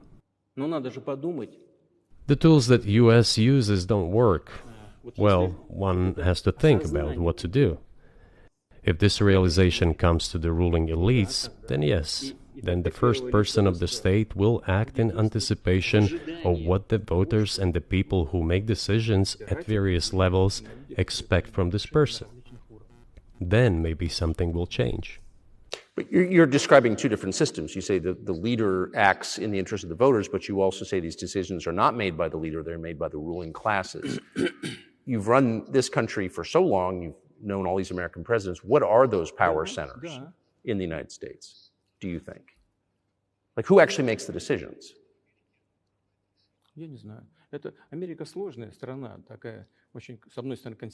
I don't know. America is a complex country. Conservative on one hand, rapidly changing on the other. It's not easy for us to sort it all out. Who makes decisions in the elections? Is it possible to understand this when each state has its own legislation? Each state regulates itself? Someone can be excluded from elections at the state level. It is a two-stage electoral system. It is very difficult for us to understand it. Certainly there are two parties that are dominant, the Republicans and the Democrats, and within this party system, the centers that make decisions, that prepare decisions. Then, look, why, in my opinion, after the collapse of the Soviet Union, such an erroneous, crude, completely unjustified policy of pressure was pursued against Russia? After all, this is a policy of pressure. NATO expansion, support for the separatists in Caucasus, creation of a missile defense system. These are all elements of pressure. Pressure, pressure, pressure. Then, dragging Ukraine into NATO is all about pressure, pressure, pressure. Why? I think, among other things, because excessive production capacities were created. During the confrontation with the Soviet Union, there were many centers created and specialists on the Soviet Union who could not do anything else. They convinced the political leadership that it is necessary to continue chiseling Russia, to try to break it up, to create on this territory several quasi-state entities, and to subdue them in a divided form, to use their combined potential for the future struggle with China. This is a mistake, including the excessive potential of those who worked for the confrontation with the Soviet Union. It is necessary to get rid of this. There should be new, fresh forces, people who look into the future and understand what is happening in the world. Look at how Indonesia is developing. 600 million people. Where can we get away from that? Nowhere. We just have to assume that Indonesia will enter. It is already in the club of the world's leading economies, no matter who likes it or dislikes it. Yes, we understand and are aware that in the United States, despite all the economic problems, the situation is still normal, with the economy growing decently. The GDP is growing by 2.5%, if I'm not mistaken.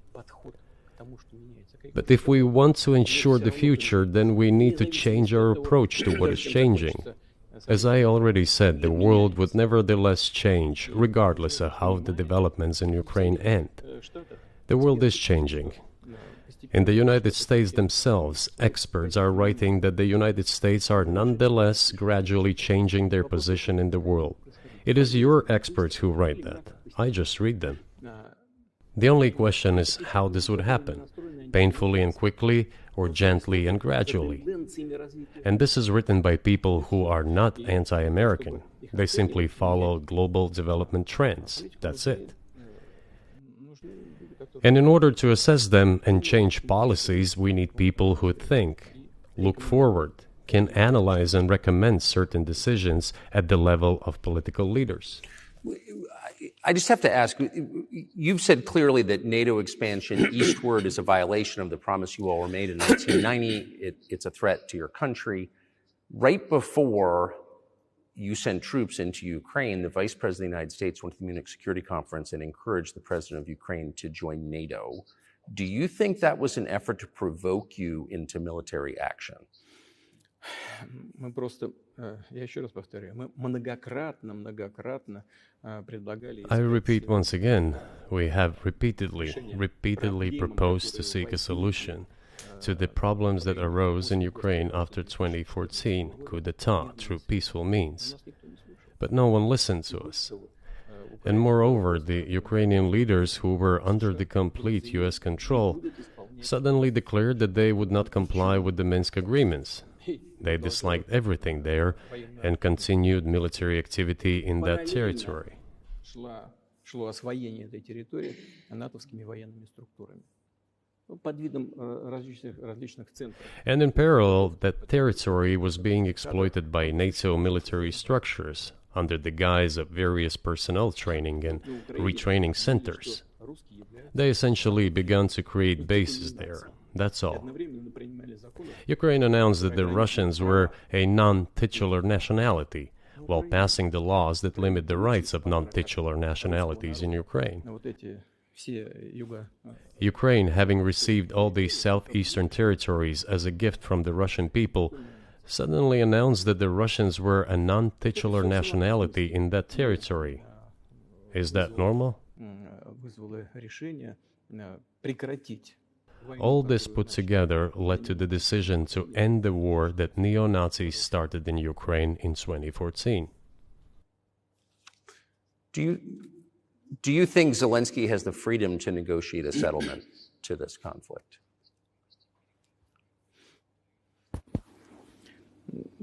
I don't know the details. Of course, it's difficult for me to judge. But I believe he has, in any case, he used to have. His father fought against the fascists, Nazis, during World War II. I once talked to him about this. I said, Volodya, what are you doing? Why are you supporting neo-Nazis in Ukraine today, while your father fought against fascism? He was a front-line soldier. I will not tell you what he answered. This is a separate topic, and I think it's incorrect for me to do so. But as to the freedom of choice, why not? He came to power on the expectations of Ukrainian people that he would lead Ukraine to peace. He talked about this. It was thanks to this that he won the elections overwhelmingly. But then, when he came to power, in my opinion, he realized two things. Firstly, it is better not to clash with neo-Nazis and nationalists, because they are aggressive and very active. You can expect anything from them. And secondly, the US-led West supports them and will always support those who antagonize with Russia. It is beneficial and safe. So he took the relevant position despite promising his people to end the war in Ukraine. He deceived his voters. But do you think at this point, as of February 2024, he has the latitude, the freedom to speak with you or your government directly about putting an end to this, which clearly isn't helping his country or the world? Can he do that, do you think? Ну, а почему нет? Он же Why считается not? главой государства. He considers himself head of state. He won the elections. Although we believe in Russia that the coup d'etat is the primary source of power for everything that happened after 2014. And in this sense, even today, government is flawed. But he considers himself the president, and he is recognized by the United States, all of Europe, and practically the rest of the world in such a capacity. Why not? He can. We negotiated with Ukraine in Istanbul. We agreed. He was aware of this. Moreover, the negotiation group leader, Mr. Arachamia is his last name, I believe still heads the faction of the ruling party, the party of the president in the Rada. He still heads the presidential faction in the Rada, the country's parliament. He still sits there. He even put his preliminary signature on the document I am telling you about. But then he publicly stated to the whole world, we were ready to sign this document, but Mr. Johnson, then the Prime Minister of Great Britain, came and dissuaded us from doing this, saying it was better to fight Russia. They would give everything needed for us to return what was lost during the clashes with Russia. And we agreed with this proposal. Look, his statement has been published. He said it publicly. Can they return to this or not? The question is, do they want it or not? Further on, President of Ukraine issued a decree prohibiting negotiations with us. Let him cancel that decree, and that's it. We have never refused negotiations, indeed. We hear all the time, is Russia ready? Yes, we have not refused. It was them who publicly refused. Well, let him cancel his decree and enter into negotiations. We have never refused. And the fact that they obeyed the demand or persuasion of Mr. Johnson, the former Prime Minister of Great Britain, seems ridiculous and very sad to me. Because, as Mr. Arachamia put it, we could have stopped those hostilities with war a year and a half ago already. But the British persuaded us and we refused this. Where is Mr. Johnson now? And the war continues. That's a good question. Where do you think he is and why did he do that?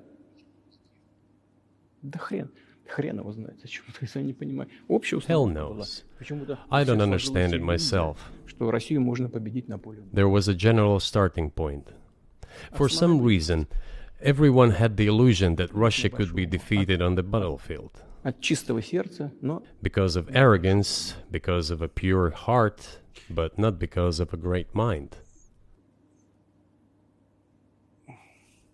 You've described the connection between Russia and Ukraine. You've described Russia itself a couple of times as orthodox. That's central to your understanding of Russia. You've said you're orthodox.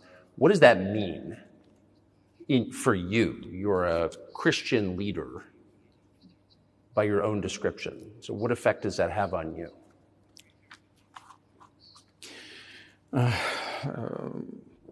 You know, as I already mentioned, in 988, Prince Vladimir himself was baptized following the example of his grandmother, Princess Olga.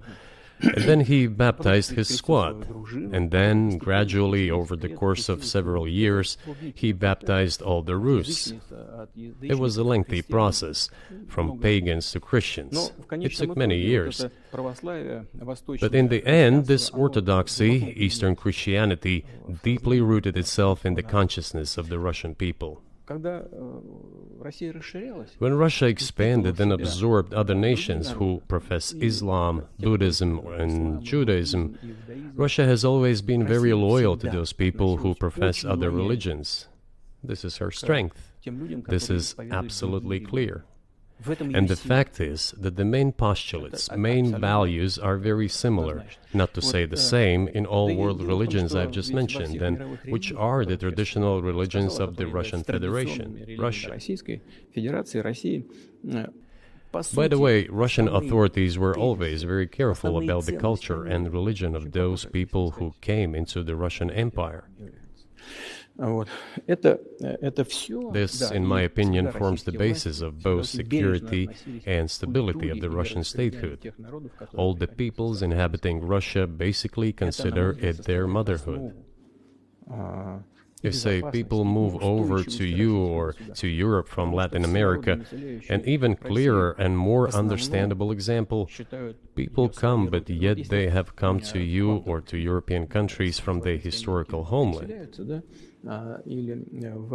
And people who profess different religions in Russia consider Russia their motherland. They have no other motherland.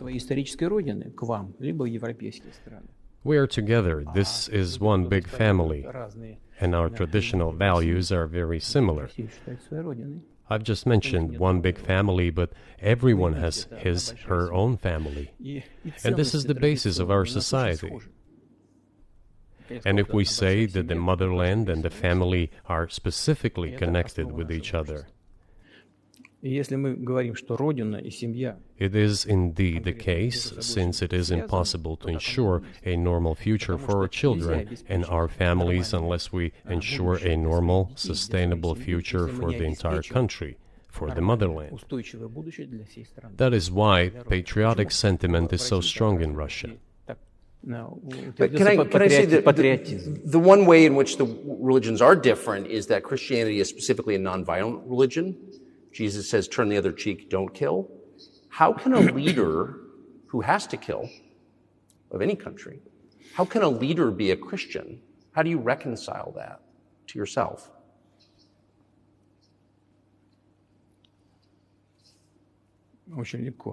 It is very easy when it comes to protecting oneself and one's family, one's homeland. We won't attack anyone.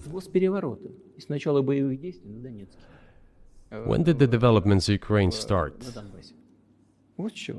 Since the coup d'etat and the hostilities in Donbass began, that's when they started. And we're protecting our people, ourselves, our homeland, and our future. As for religion in general, you know, it's not about external manifestations. It's not about going to church every day or banging your head on the floor. It is in the heart. And our culture is so human-oriented. Dostoevsky, who was very well known in the West and the genius of Russian culture, Russian literature, spoke a lot about this, about the Russian soul.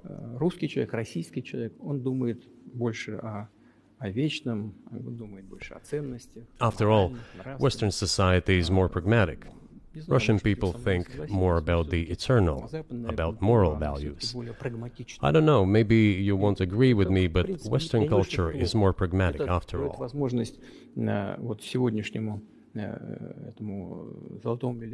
I'm not saying this is bad. It makes it possible for today's golden billion to achieve good success in production, even in science and so on. There's nothing wrong with that.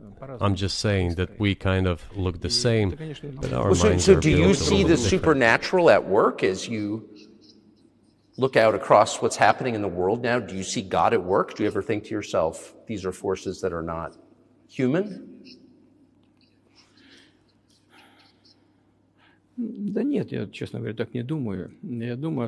No, to be honest, I don't think so. My opinion is that the development of the world community is in accordance with the inherent laws, and those laws are what they are. It's always been this way in the history of mankind. Some nations and countries rose, became stronger and more numerous, and then left the international stage, losing the status they had accustomed to. There is probably no need for me to give examples, but we could start with the Genghis Khan and horde conquerors, the Golden Horde, and then end with the Roman Empire. It seems that there has never been anything like the Roman Empire in the history of mankind. Nevertheless, the potential of the barbarians gradually grew, as did their population. In general, the barbarians were getting stronger and began to develop economically, as we would say today. This eventually led to the collapse of the Roman Empire and the regime imposed by the Romans. Этот процесс However, разрушения Великой it took Римской 5 империи centuries for the Roman Empire to fall apart. в сегодняшней ситуации The разница difference with what is happening now что процессы изменений is that all the processes of change are happening at a much faster pace than in Roman times.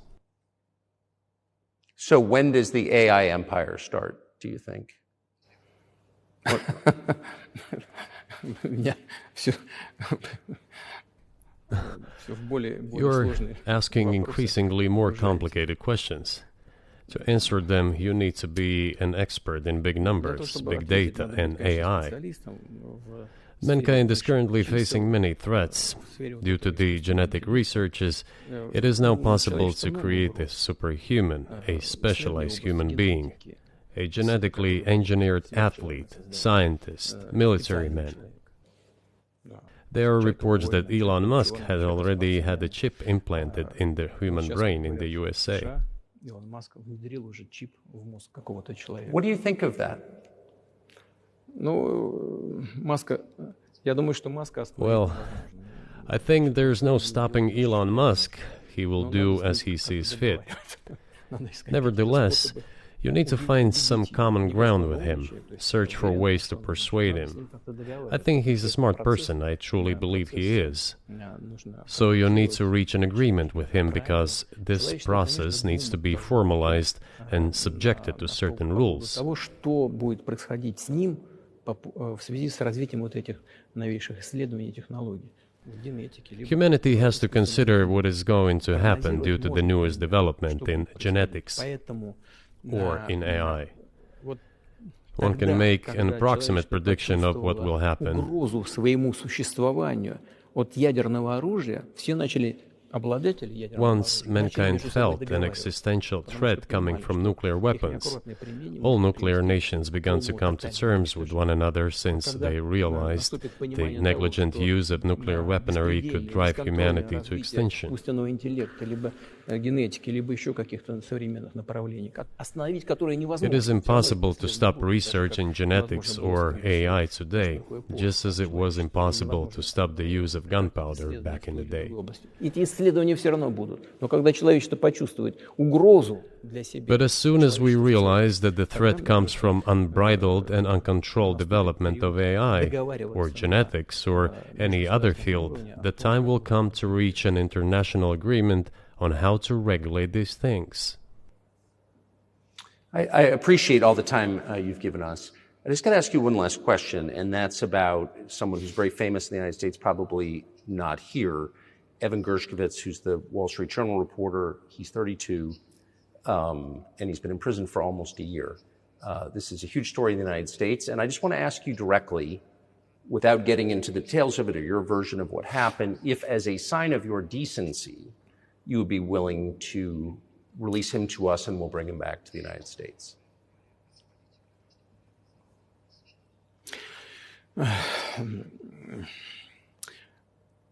Мы столько сделали жестов доброй воли, что, мне кажется, мы исчерпали все лимиты. We have done so many gestures of goodwill out of decency that I think we have run out of them. Ни разу не ответил. Но We have never seen anyone reciprocate to us in a similar manner.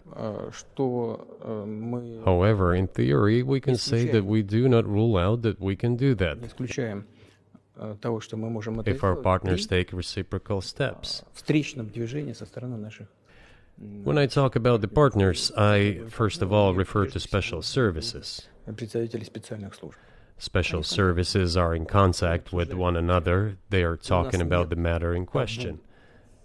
На то, чтобы не решить это. There is no taboo to settle this Мы issue. готовы ее решать. We are willing to solve Там it. есть определенные условия, которые But there are certain terms being discussed via special services по channels. партнерским каналам между спецслужбами. I believe an agreement can be reached.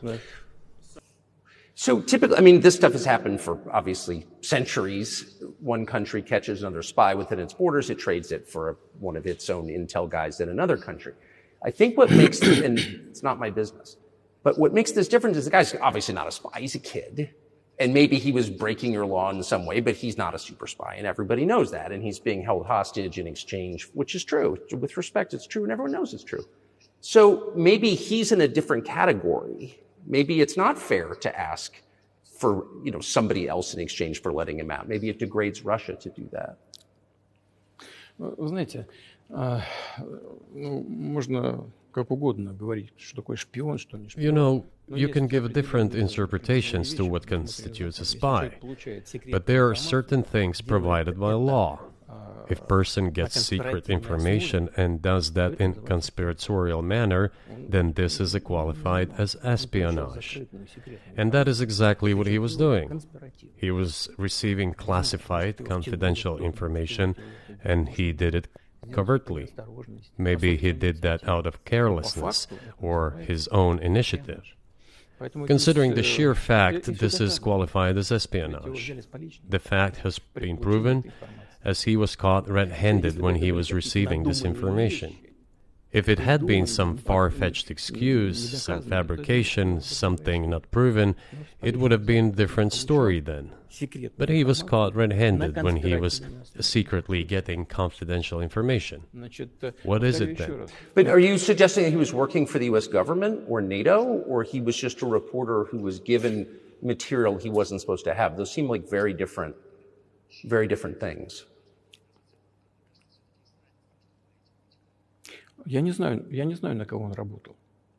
I don't know who he was working for, but I would like to reiterate that getting classified information in secret is called espionage, and he was working for the U.S. Special Services, some other agencies.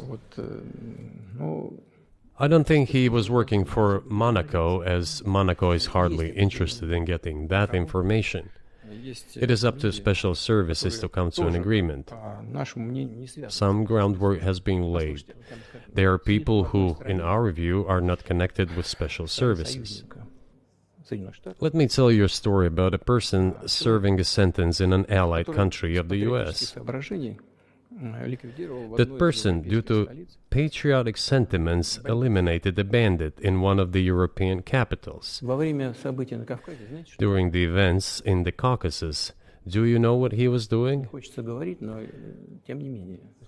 I don't want to say that, but I will do it anyway. He was laying our soldiers, taken prisoner, on the road and then drove his car over their heads. What kind of person is that? Can he even be called human? But there was a patriot who eliminated him in one of the European capitals. Whether he did it of his own volition or not, that is a different question. Yeah, but Evan Gershkovich didn't do that. I mean, that's a completely different... I mean, this is a 32-year-old newspaper reporter. He committed something different. He's not just a journalist. I reiterate, he's a journalist who was secretly getting confidential information. Yes, it is different, but still, I'm talking about other people who are essentially controlled by the U.S. authorities, wherever they are serving a sentence. There is an ongoing dialogue between the special services. This has to be resolved in a calm, responsible, and professional manner. They are keeping in touch, so let them do their work. I do not rule out that the person you refer to, Mr. Gershkovich, may return to his motherland. By the end of the day, it does not make any sense to keep him in prison in Russia. We want the U.S. Special Services to think about how they can contribute to achieving the goals our special services are pursuing. We are ready to talk. Moreover, the talks are underway. And there have been many successful examples of these talks crowned with success. Probably this is going to be crowned with success as well. But we have to come to an agreement. I hope you let him out. Mr. President, thank you. I also want him to return to his homeland at last. I'm absolutely sincere. But let me say once again, the dialogue continues. The more public we render things of this nature, the more difficult it becomes to resolve them. Everything has to be done in calm manner. I wonder if that's true with the war, though. Also, I mean, I guess I want to ask one more question, which is, and maybe you don't want to say so for strategic reasons, but are you worried that what's happening in Ukraine could lead to something much larger and much more horrible? And how motivated are you just to call the U.S. government and say, let's come to terms?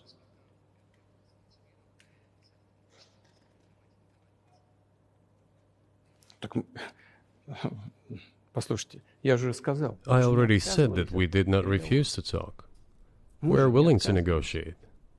It is the Western side, and Ukraine is obviously a satellite state of the U.S. It is evident. I do not want you to take it as if I'm looking for a strong word or an insult, but we both understand what is happening. The financial support, $72 billion was provided. Germany ranks second, then other European countries come. Dozens of billions of US dollars are going to Ukraine. There's a huge influx of weapons. In this case, you should tell the current Ukrainian leadership to stop and come to a negotiating table, rescind this absurd decree. We did not refuse.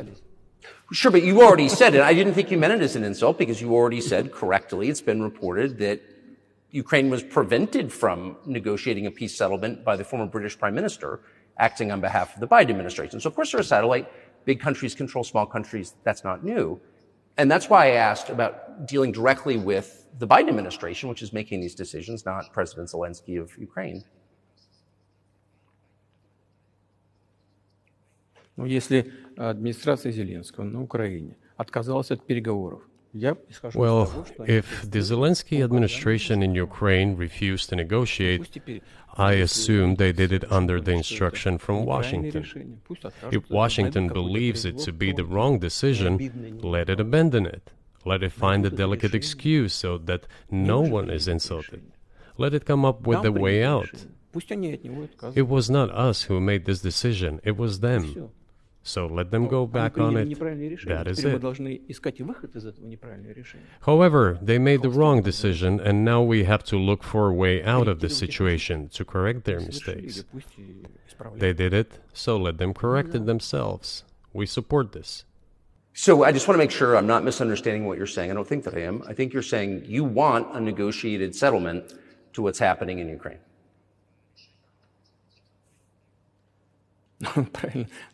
Right. And we made it. We prepared a huge document in Istanbul that was initialed by the head of the Ukrainian delegation. He affixed his signature to some of the provisions, not to all of it. He put his signature and then he himself said, we were ready to sign it and the war would have been over long ago, 18 months ago. However, Prime Minister Johnson came, talked us out of it, and we missed that chance. Well, you missed it, you made a mistake. Let them get back to that, that is all. Why do we have to bother ourselves and correct somebody else's mistakes? I know one can say it is our mistake. It was us who intensified the situation and decided to put an end to the war that started in 2014 in Donbass, as I have already said, by means of weapons. Let me get back to further in history. I already told you this. We were just discussing it. Let us go back to 1991, when we were promised that NATO would not expand, to 2008, when the doors to NATO opened to the declaration of state sovereignty of Ukraine, declaring Ukraine a neutral state. Let us go back to the fact that NATO and US military bases started to appear on the territory of Ukraine, creating threats to us. Let us go back to coup d'etat in Ukraine in 2014. It is pointless though, isn't it? We may go back and forth endlessly, but they stopped negotiations. Is it a mistake? Yes. Correct it. We are ready. What else is needed? Do you think it's too humiliating at this point for NATO to accept Russian control of what was 2 years ago Ukrainian territory? Я же сказал, I said, let them think how to do it with dignity. There are options if there is a will. Up until now, there has been the uproar and screaming about inflicting a strategic defeat on Russia on the battlefield. Now they are apparently coming to realize that it is difficult to achieve, if possible at all. In my opinion, it is impossible by definition. It is never going to happen. It seems to me that now, those who are in power in the West have come to realize this as well. If so, if the realization has set in, they have to think what to do next. We are ready for this dialogue. Would you be willing to say, congratulations, NATO, you won, and just keep the situation where it is now?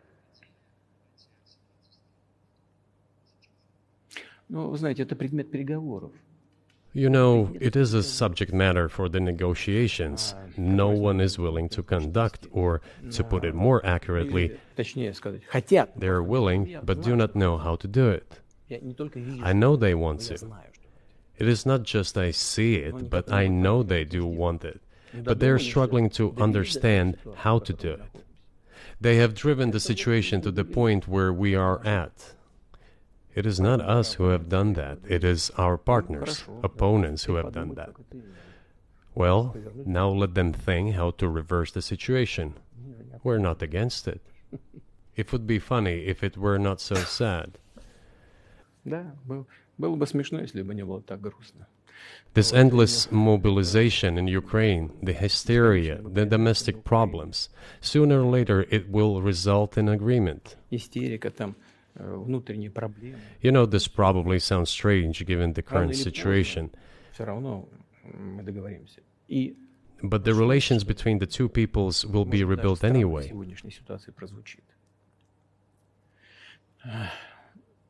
It will take a lot of time, but they will heal.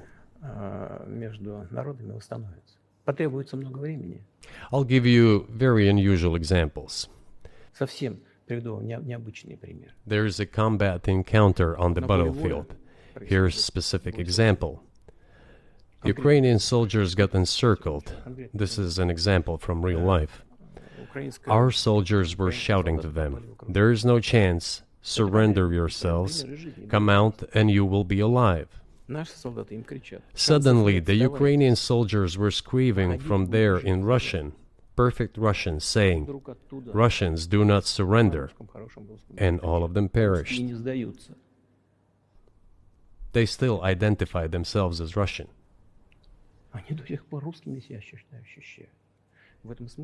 What is happening is, to a certain extent, an element of a civil war. Everyone in the West thinks that the Russian people have been split by hostilities forever. No, they will be reunited. The unity is still there. Why are the Ukrainian authorities dismantling the Ukrainian Orthodox Church? Because it brings together not only the territory, it brings together our souls. No one will be able to separate the soul.